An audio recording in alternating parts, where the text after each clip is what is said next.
আমি ক'ত আহিছোঁ চাই থাকা আপোনালোকে। আমি আহিছোঁ এটা মানে পথাৰত পানী দিয়াৰ কাৰণে এটা হণ্ডা লৈ আহিছোঁ। তাৰমানে এইবাৰতো বৰষুণ নাই, লগত আছে আমাৰ ধনমণি ৰাভা।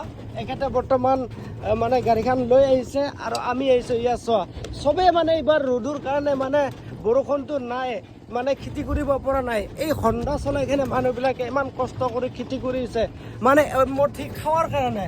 মানে যিটো আমি নাখালে জীয়াই থাকিব নোৱাৰোঁ, হয়নে নহয়? বেলেগ বস্তু যিমান খা, কিন্তু ভাতৰ দৰে হ'ব নোৱাৰে বা ধানৰ দৰে হ'ব নোৱাৰে। গতিকে আমি আহিছোঁ, ইমান কষ্ট কৰি খেতি কৰিছে। ভাল হওক, ভগৱানে আশীৰ্বাদ কৰক, ধান খেতি ভাল হওক, একদম জাক জমককৈ উঠক। এইবাৰ ধানৰ দাম কমি যাওক বা বাঢ়ি যাওক। দাদা আহি পালে, আমি বিচাৰি পোৱা নাছিলোঁ। এয়া এনেকৈ বৰ্তমান আহি পালোঁ।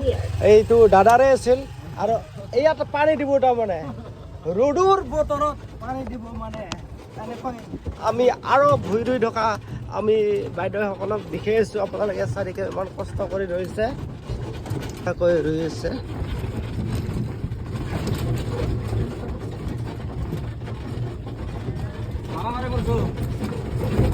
দাদা এইবাৰ খেতি কেনে? বাইদেউ অকল খেতি কেনে?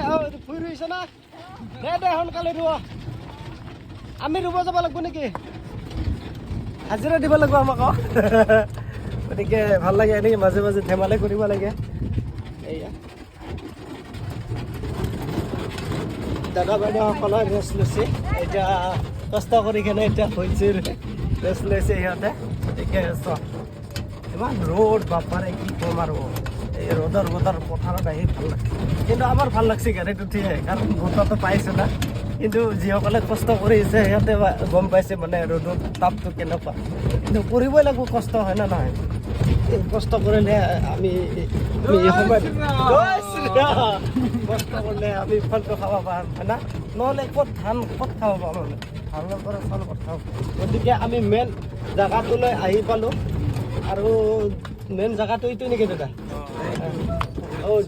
ইয়াৰ পৰা দিব এই পানীখিনি, মানে দেউতাই গোটাই শুকাই যাব, দেখোন ওলাব না দাদা? ইমান সৰু পুখুৰীৰ পৰা পানী দিব সঁচা। গতিকে যিখিনি হয় দিব আৰু দাদাই। গতিকে কষ্ট কৰিছে। এতিয়া আমি মেইন বস্তুটো নোহোৱা